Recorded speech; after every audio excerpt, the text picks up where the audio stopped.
तर मित्रांनो, आपण ह्या व्हिडिओमध्ये आजपासून कार ड्रायव्हिंग शिकवणार आहोत या मॅडमना. त्यांच्याजवळ AMT गाडी आहे, त्यामुळे आपल्याच AMT गाडीवरती आपण त्यांना शिकवणार आहोत. तर आज दिवस पहिला आहे, तर पहिल्या दिवशी कुठल्या कुठल्या गोष्टी करायच्या असतात. बहुतेक सारे लोक जे आहेत ते पहिल्याच दिवशी लोकांच्या हातामध्ये स्टेअरिंग, ब्रेक, ॲक्सेलेटर ह्या गोष्टी देतात आणि ट्रॅफिकवाला रस्त्यावरती बोलतात हे चालव, अशाने मग समोरचा पॅनिक होतो, घाबरतो आणि मग तो ड्रायव्हिंगला घाबरायला लागतो. मग चुका होतात, ॲक्सिडेंट होतात. मग ते करणं खूप जास्त चुकीचं आहे. तर पहिल्या दिवशी आपण काय करायला पाहिजे आणि पहिल्या दिवशी आपल्या क्लासमध्ये कुठला असतो ते ह्या व्हिडिओमध्ये बघूया. तर चला व्हिडिओला सुरुवात करूया. तर मॅडम, आपल्याला गाडी शिकत असताना गाडीबद्दल बेसिक नॉलेज असणं गरजेचं आहे. पुढे जाऊन आपल्याला कोणी सांगेल बोनट उघड, कोणी सांगेल विंडस्क्रीन स्वच्छ कर फोनवर, गाडी कुठे रस्त्यात जाऊन बंद पडली, कोणी सांगितलं बोनट उघडा, रेडिएटर चेक करा, काय करा. तर ते माहीत असणं गरजेचं आहे. फक्त ड्रायव्हिंग शिकून उपयोग नाही, तर बेसिक गोष्टी देखील माहीत असणं गरजेचं आहे. तर सगळ्यात आधी गाडीच्या पार्ट्सची तुम्हाला माहिती देतो. हा जो आहे हा गाडीचा बोनट आहे.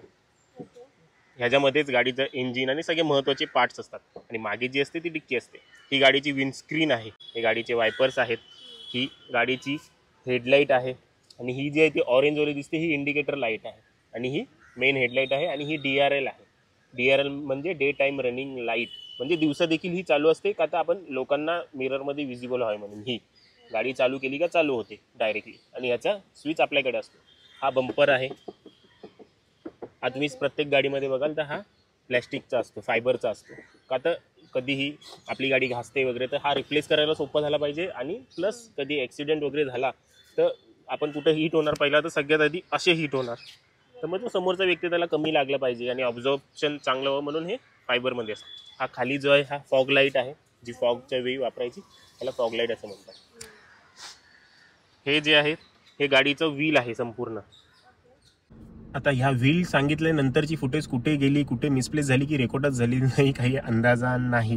परंतु त्यांना मी ते तिथे सांगितलेलं होतं, ते रेकॉर्ड झालं नाही. परंतु त्यांच्याजवळ पुन्हा विचारून घेत असतानाचा व्हिडिओ माझ्याजवळ आहे, तो मी पुढे अटॅच करतो. नाही तर तुम्ही बोलायला सांगितलं नाही आणि डायरेक्ट विचारतो, त्याचं नाही. मी त्यांना सांगितलेलं होतं आणि त्यानंतर जे आहे ते विचारतो आहे. त्याचं म्हणजे एकदम डिटेल्समध्ये नाही सांगत आहे, कारण की पहिलाच दिवस आहे. पहिल्याच दिवशी सगळं डिटेल्स A to Z सांगायला गेलो तर कन्फ्युजन होईल. जसे की बोनट सांगितलं, परंतु आतले पार्ट जे आहेत ते मी त्यांना दाखवले नाहीत किंवा सांगितले नाहीत, कारण की आत कित्येक सारे आहेत. तर ते मधल्या कुठल्या तरी क्लासमध्ये जे आहे ते मी दाखवेन, सांगेल, तेव्हा ते त्यांना समजून येईल. कारण की आता ह्या बऱ्याचशा गोष्टी लक्षात ठेवायच्या आहेत, त्यामुळे ते सगळं सांगितलं नाही. बेसिक वरचं जे आहे ते सांगितलं आहे. आणि बाकी सगळ्या गोष्टी स्टेप वाईज प्रत्येक क्लासेसमध्ये सांगेन. 22 ते 23 त्यांचे क्लासेस मी घेणार आहे. तुम्ही पाहाल की त्यांची इम्प्रूव्हमेंट कशी होते. जर तुम्ही आपल्या चॅनलला सबस्क्राईब करून ठेवाल आणि व्हिडिओ पाहत राहाल तर त्यांना जे आहे ते ना स्कूटी चालवताना येते, ना कधी त्यांनी कार चालवलेली आहे, ना मॅन्युअल गाडी चालवलेली, कुठलीच नाही. ही ट्रेनिंग जी आहे ती मी माझ्या AMT गाडीवरती घेत आहे, कारण की त्यांच्या फॅमिलीमध्ये देखील AMT गाडीच आहे. आणि फीचर देखील आता इलेक्ट्रिक गाड्यांचा, आणि इलेक्ट्रिक गाड्या हे ऑटोमॅटिकच असतात. त्यामुळे त्यांनी सिलेक्ट केलं की बाबा मला AMTच गाडी शिकायची आहे. आणि ते मुंबईमध्ये राहतात आणि मुंबईमधली ट्रॅफिक तुम्हाला वेगळं सांगण्याची गरज नाही. त्यामुळे त्यांच्यासाठी AMT जी आहे ती बेस्ट आहे. परंतु तुम्हाला मॅन्युअल बद्दल माहिती हवी असेल, मॅन्युअल गाडी बद्दल पाहायचं असेल कसं सोप्या पद्धतीने गाडी चालवायची वगैरे, तर ते शिकवण्याचा व्हिडिओ मी खूप आधीच पोस्ट केलेला आहे. तो देखील तुम्ही जाऊन पाहू शकता. मॅन्युअल गाडीबद्दल जे आहे ते तुम्हाला ते देखील समजून येईल. त्याला काय म्हणतात? बोनट आहे. याच्या आतमध्येच गाडीचं इंजिन वगैरे या सगळ्या गोष्टी असतात. ह्याला डे लाईट, हेडलाईट, आणि ही लक्षात नाही, इंडिकेटर लाईट. ही इंडिकेटर लाईट आहे. काही लक्षात नाही आलं तर 10 वेळा विचारा, मी 10 वेळा तुम्हाला सांगेन. ही इंडिकेटर लाईट आहे. पहिल्याच वेळेला लगेच लक्षात नाही राहत. Day light, indicator light, bonnet. आणि हा बंपर आहे. हा बंपर फायबरचा असतो. आणि ही फॉग लाईट आहे. Okay, fog light. हा, आणि हे काय? हे टायर आहे आणि हे व्हील आहे. हे हा मिरर आहे. आता कोणता मिरर त्याला माहित. रियर म्हणजे पाठचा. रियर म्हणजे इंग्लिश शब्द आहे फक्त. रियर. हा, किंवा पाठचा बघणार. पाठचा मिरर, पाठचा. हा, कुठल्या साईडचा? लेफ्ट साईडचा. ओके. हा कुठला पिलर आहे? A pillar. A पिलर आहे. हा B पिलर. हा C पिलर. हा, C दिसतोय ना इथे. आणि ही कुठली लाईट आहे? आपण ब्रेक मारला ना तर ही पेटते. आणि ही इंडिकेटर लाईट. आणि ही रिव्हर्स लाईट. रिव्हर्स गिअर टाकला की ऑन होते. त्या साईडला देखील तसंच आहे. आणि ही काय आहे? हे डिक्की आहे. आणि हा मागचा काय बंपर आहे. हा, आणि हे जे बारीक बारीक दिसतात ना हे सेन्सर आहेत. हे रिव्हर्सचे सेन्सर जे कोण मध्ये आला तर बीप बीप करतात, हे 4 सेन्सर आहेत इकडे. काही गाड्यांना 2 असतात, आता नवीनवाल्या गाड्यांना, आणि जुन्या गाड्यांना जे आहेत ते 4 आहेत. काही गाड्या अजून देखील 4 देतात. आता आत जाऊया आणि आत तुम्हाला महत्त्वाच्या गोष्टी सांगतो, ठीक आहे. गाडीची की असते. आता तुमच्याजवळ देखील प्रत्येकाजवळ वेगवेगळ्या कंपनीचे असतात. हे जे असं स्विच असतं हे लॉक हे केलं ते गाडी अनलॉकचं असतं. ओके. ठीक आहे. आणि हे लॉकचं, ह्याच्याने अनलॉक आणि ह्याच्याने लॉक. ह्याच्याने अनलॉक करून आपण हे करू शकतो. आता तुम्हाला आतल्या हे सांगतो, ह्या साईडलाच राहा. आता हे आहे, हे स्टार्ट स्टॉप बटन आहे, इंजिन स्टार्ट स्टॉप. काही जवळ जे येते ह्या साईडलाच इथे इग्निशन स्विच असतं, इथे चावी घुसून जे ते स्टार्ट करावं लागतं. तिकडे जे ते 3 मोड येतात. एक असतो ॲसेसरी मोड, दुसरा असतो ऑन मोड आणि तिसरा असतो स्टार्ट मोड. आणि एक अगोदर जी गाडी असते बंद असलं तो असतो ऑफ मोडवरती. तसंच हे जे देखील आहे इंजिन स्टार्ट स्टॉपचं, पहिलं असतं ते ऑफ मोडवरती असतं. जशी एक चावी फिरवल्यानंतर गाडी जी आहे ती ॲसेसरी मोडवर जाते, तशीच इथे एकदा तुम्ही हे दाबलं की गाडी जी आहे ती ॲसेसरी मोडवरती येते. म्हणजे आपल्या गाडीतील ॲसेसरीज जे आहेत ते ह्या चालू होतात. जे आपल्याला म्युझिक सिस्टम झालं किंवा हा डॅश कॅमेरा मी कनेक्ट केला तो चालू झाला किंवा मोबाईल चार्जिंग वगैरे जे आहे ती एका ह्याच्याने चालू होते. आणि सगळ्यात महत्त्वाची गोष्ट, ह्या मोडवरती जी आहे ती गाडी 1 तासापेक्षा जास्त ठेवायची नाही. अर्धा तासापेक्षा जास्त ठेवायची नाही. गाडी बॅटरी चांगली असेल तर 1 तासापेक्षा, बॅटरी खराब असेल तर अर्धा तासापेक्षा जास्त मोबाईल वगैरे चार्ज करायचा नाही, नाही तर बॅटरी पूर्ण ड्रेन होऊन जाईल, तुमची गाडी स्टार्टच होणार नाही. ठीक आहे. आणि दुसरा जो आहे, परत एकदा दुसऱ्यांदा दाबलात आणि चावी जी आहे ती अशी फिरवली ऑन मोडवरती, तर काय होईल, मग ॲसेसरी मोड चालू होईल. आता बघा इकडे काहीच लाईट वगैरे आलेली नाही आहे, पण मी जर अजून एकदा हा बटन जो आहे तो दाबला तर बघा हा काय चालू झालं, ऑन मोड चालू झाला. ऑन मोडमध्ये जे आहे ती बॅटरीला परमिशन मिळते की तू बाकीच्या ज्या मेकॅनिकल गोष्टी आहेत ते देखील चालू कर. मग इथे सगळ्या लाईट वगैरे यायला जे आहे ती सुरुवात होते, सगळी मेकॅनिकल गोष्टी. मग ही जे आहे विंडो वगैरे सगळं ऑन मोडवरती चालू होतं. ठीक आहे. एक असतो ॲसेसरी मोड, फक्त ॲक्सेसरीज आपल्याला हे करायचे असतील तर. दुसरा असतो ऑन मोड आणि मग तिसरा जो असतो तो स्टार्ट मोड असतो. तो आपल्याला कधी करायचा आहे, तो आपल्याला ब्रेकवरती पाय देऊन मग जेव्हा आपण हे करू आणि चावी जी आहे ती चावीवाला जर असेल तर अशा वेळेला तिसरा स्टार्ट मोड, तो जो आपल्याला क्लचवरती पाय देऊन जो आहे तो स्टार्ट करावा लागतो. आणि आपल्या तुमच्या AMT गाडीमध्ये आपल्याला काय करावं लागेल, हे बघा इथे ब्रेकवरती मी पाय ठेवला, हा बटन जो आहे तो दाबला, इंजिन जो आहे तो स्टार्ट झाला. डायरेक्ट गाडीमध्ये आला, ब्रेकवरती पाय ठेवला आणि डायरेक्ट हा बटन दाबला तरी गाडी जी आहे ती डायरेक्ट चालू होणार. म्हणजे दाबून ठेवायचा की 3 वेळा दाबायचा नाही, दाबायचा, थोडा दाबून ठेवायचा ना, फक्त दाबायचा. दाबायचा आणि सोडायचा. एक बटन कसं आपण दाबतो, पाय देऊन फक्त दाबायचा आणि लगेच सोडायचा. तसेच चावीचे देखील आहे. चावीचे देखील ती कुठली गाडी आपल्याला मिळाली तर त्यांचं ते देखील तुम्हाला मी दाखवेन. ठीक आहे. ब्रेकवर पाय देऊन चालू केला का डायरेक्टच चालू होतं. पण मोस्टली काय प्रिफर करायचं की आपण एक एक करूनच ते चालू करा, म्हणजे गाडीचा इलेक्ट्रॉनिक्स वरती स्ट्रेस कमी पडतो, बॅटरीवरती स्ट्रेस कमी पडतो. अशाने असं करणं, स्टेप वाईज करणं. तर कसं आधी मग ॲसेसरीज चालू होतील, मग मेकॅनिकल गोष्टी, नंतर मग इंजिनला डायरेक्ट केलं तर सगळ्यांना सडन पॉवर जाते. त्यामुळे प्रिफर तेच करायचं. ठीक आहे. पहिला कुठला असतो, ऑफ मोडवरती असते. एकदा दाबला तर कशावरती येईल, ॲसेसरीज, म्हणजे हे ॲसेसरीज वगैरे जे आहेत ते चालू होतील. दुसऱ्यांदा दाबला तर कशावरती येईल, ऑन मोडवरती येईल, म्हणजे मेकॅनिकल गोष्टी जे आहेत ते चालू होतील. इकडे लाईट वगैरे दिसायला सुरुवात होईल. गाडी स्टार्ट करायची असेल तर काय करणं गरजेचं, मग ब्रेकवरती पाय देणं गरजेचं. मग असं बघ मी कसा दाबतोय ते बघ, असं दाबून फक्त सोडायचं आहे, म्हणजे ते तुमच्या गाडीचं इंजिन जो आहे तो स्टार्ट होईल. आता मी तुम्हाला सगळ्यात महत्त्वाची म्हणजे ड्रायव्हिंग करत असताना कुठल्या कुठल्या गोष्टी आपल्यासाठी महत्त्वाच्या आहेत त्या गोष्टी मी सांगतो. तर सगळ्यात महत्त्वाची गोष्ट काय, आता ड्रायव्हिंग करत असताना समजा हा म्युझिक सिस्टम बंद आहे किंवा AC बंद आहे, AC चालत नाही, किंवा ड्रायव्हिंगचा आणि ह्या म्युझिक सिस्टमचं वगैरे काही लेणं देणं नाही आहे. ड्रायव्हिंग करत असताना कुठल्या गोष्टी महत्त्वाच्या आहेत, काही बेसिक गोष्टीच आहेत ज्या महत्त्वाच्या आहेत त्या मी तुम्हाला सांगतो. सगळ्यात महत्त्वाचं म्हणजे हा इन्स्ट्रुमेंट क्लस्टर आहे. ह्याला काय म्हणतात, इन्स्ट्रुमेंट क्लस्टर. ह्याच्यामध्ये गाडीची A to Z माहिती असते, संपूर्ण माहिती. आता गाडी कुठल्या गिअरमध्ये आहे, जसं इथे N लिहिलेलं आहे, म्हणजे इथे न्यूट्रल मध्ये आहे म्हणून इथे N लिहिलेलं आहे. गाडी कुठल्या गिअरमध्ये आहे, गाडीची स्पीड किती आहे, आता 0 आपण उभे आहोत म्हणून आता 0 दाखवते. गाडीचा इंजिन कितीच्या स्पीडनी धावतो आहे, किती त्याच्यामध्ये पॉवर आहे ते दिसतं आहे. गाडीत पेट्रोल किती आहे, गाडी आपलं टेम्परेचर किती आहे बाहेर, किंवा गाडीमध्ये काही प्रॉब्लेम आला तर इंजिनची लाईट इथे येईल, ऑइल लीक झालं तर ऑइल लिकेजची लाईट इथे येईल, इंजिन हीट झालं तर हीटअपची लाईट इथे येईल. सगळ्या गोष्टी जे ते आपल्याला इथे समजतील. म्हणजे रनिंगमध्ये हायवेवरती चालत असताना एखादी अशी लाईट आली ज्याच्यामुळे आपल्या गाडीच्या इंजिनला प्रॉब्लेम होऊ शकतो, तो खराब होऊ शकतो.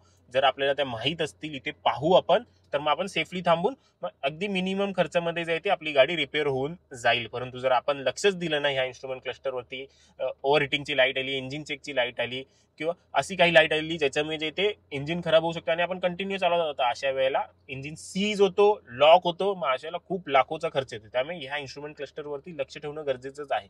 आपली स्पीड देखील इथे समजते.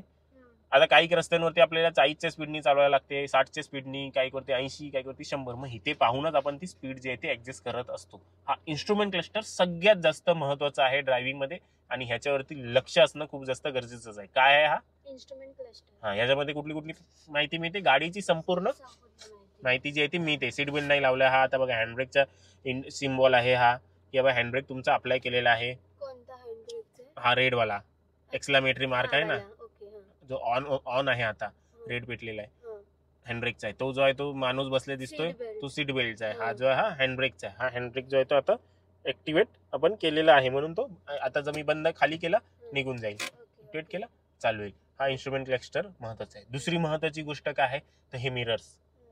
कळलं? हे मिरर्स हे खूप जास्त महत्वाचे आहेत, कारण की आता पुढे चालत असताना कधी कधी आपल्याला मागे देखील पाहणं गरजेचं होऊन जातं, लेन चेंज करत असताना किंवा टर्न घेताना वगैरे. तर आपण काय मागे मान फिरून नाही बघू शकत, तर ह्याच्यातूनच आपल्याला बघावं लागतो. हा सेंट्रल रिअर व्ह्यू मिरर आहे, तो लेफ्ट वाला रिअर व्ह्यू मिरर आहे, आणि हा राईट वाला रिअर व्ह्यू म्हणजे मागचा दाखवणारा आरसा. याच्यातूनच आपण बघून जायचे आपल्याला संपूर्ण ऍक्शन घ्यायची असते. आता आपण मुंबई सारख्या शहरामध्ये गाडी चालवणार आहोत, तर अशा वेळेला आपल्याला जास्त अलर्ट राहणं गरजेचं असतं. त्यामुळे हे मिरर चेक करत राहणं गरजेचं आहे. नेहमी देखील नाही करायची, जेव्हा गरज आहे तेव्हा चेक करणं गरजेचं आहे. दुसरा महत्वाचा आहे हा गिअर. बरं, हा आता हे तुमची एएमटी आहे. एएमटी मध्ये हा प्रकार असतो. ऑटोमॅटिक असले तर दुसरे काही सिम्बॉल असतात, अजून दुसरा सीव्हीटी असला का तर दुसरा काही असतो, परंतु ते ऑटोमॅटिकच असतात. हा एएमटी आहे, तर ह्याच्यामध्ये कुठला एन आहे, आर आहे, डी आहे. आर म्हणजे रिव्हर्स, एन म्हणजे न्यूट्रल, डी म्हणजे जे आहे ते ड्राईव्ह मोड. एम म्हणजे मॅन्युअल मोड येतो. आधी त्याबद्दल नाही आपण बोलणार. मॅन्युअल म्हणजे स्वतःहून आपल्याला असं वर खाली करून हे करावं लागतं. त्याबद्दल आपण नंतर फ्युचरमध्ये जेव्हा तुमची प्रॅक्टिस होईल, ट्रेनिंग होईल, त्यानंतर आपण बोलूया. परंतु हा डी मोड आहे, हा ड्राईव्ह मोड आहे. एकदा डी मध्ये टाकलं की तुम्ही गाडी चालवायला मोकळी, मग गाडी जे आहे ती स्वतःहून सगळं करणार, फक्त तुम्हाला गाडीवरती कंट्रोल ठेवायचा असतो. डी म्हणजे ड्राईव्ह, एन म्हणजे न्यूट्रल, आर म्हणजे रिव्हर्स. आणि आता जर मी असंच डी टाकला तर तो टाकला जाणार नाही. काय गाडी काय सांगेल, काय ब्रेकवर पाय दे. आता मी काय करतो, ब्रेकवरती पाय देतो.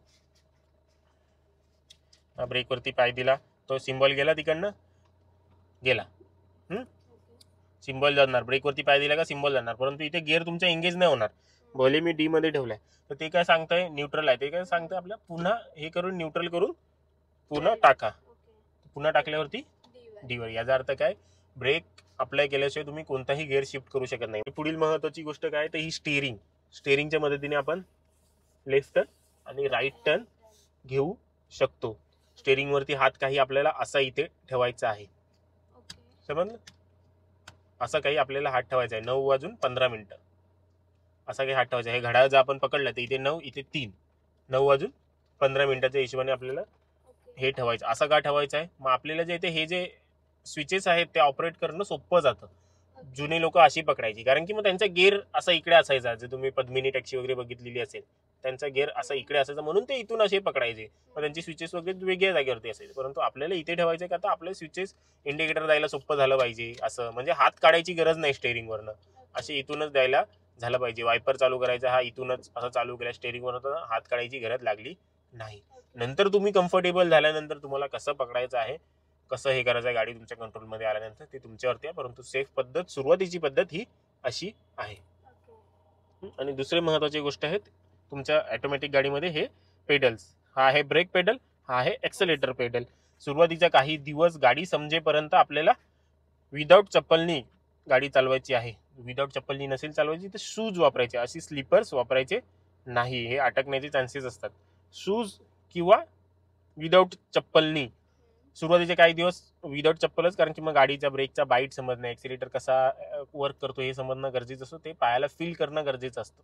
आता आपल्याला राईट पायानेच ह्या दोन्ही गोष्टी जे आहेत ते ऑपरेट करायचे असतात. राईट पायाने हा ब्रेक, लेफ्ट वाला पाय जो आहे तो मोकळा. जर तुमची मॅन्युअल गाडी असती तर तुम्हाला ह्याचा देखील यूज करावा लागला असतं, परंतु तुमची ऑटोमॅटिक आहे त्यामुळे राईटवाला पायानेच ऑपरेट करायचा आहे.